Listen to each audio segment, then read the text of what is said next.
And this is the problem here regarding the election and the way the left and the Trump haters are responding to it. We talked a little bit about this yesterday. Hillary Clinton advised Joe Biden to not accept the results under any circumstances. In 2004, Barbara Boxer teamed up with a House member named Stephanie Tubbs Jones from Ohio to try to decertify the election for George W. Bush when they met in January. Did anybody consider them to be threatening our democracy, undermining our republic? Nobody said anything. 2017, 7 House members objected to certifying the election for President Donald Trump. Did anybody suggest that they were undermining our democracy? When a third of the Democrat congressional delegation refuses to attend President Trump's inauguration, does that undermine the integrity of our democracy? Does that give our allies and enemies the impression that the American people are not behind their government and therefore America is not stable? 2.5 years, 3 years, this investigation into President Trump for allegedly colluding with the Russians, did that undermine the integrity of our country? Did that give solace to our enemies and cause discomfort to our allies?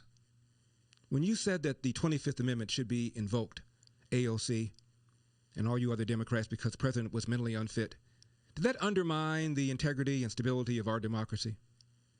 When you impeach the president because of a phone call, did that undermine our integrity?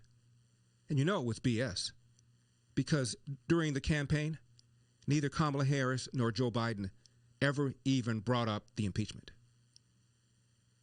If the president's action was so dastardly, so deleterious to our country, so destructive to the fiber of our national country, why didn't they said nothing?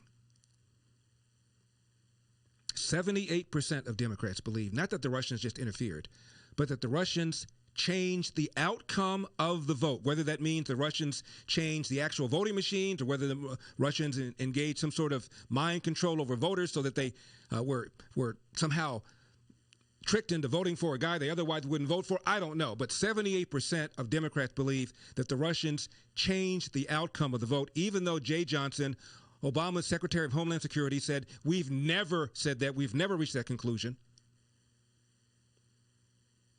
And you got the nerve to attack President Trump. You've been calling him a Nazi. Now, if you really believe he's a Nazi, you really believe he's a fascist, you really believe he's a dictator, a tyrant, what measures would you take in order to make sure a tyrant never served 4 more years? Would you commit fraud? Would you commit voter irregularity? Would you break the rules in order to get more people to vote for your guy? Of course you would. This is why we're suspicious. This is why we're suspicious. You call the man a fascist and a Nazi, but we're going to play fair and get him out. Really? Stacey Abrams still maintains that she won the election in Georgia, but for voter suppression. Hillary, for 4 years, referred to the man as illegitimate. The man known as Bad Trouble just died, John Lewis. Marched with MLK, good trouble, thank you. Good trouble. Referred to the president as illegitimate last year and racist last year.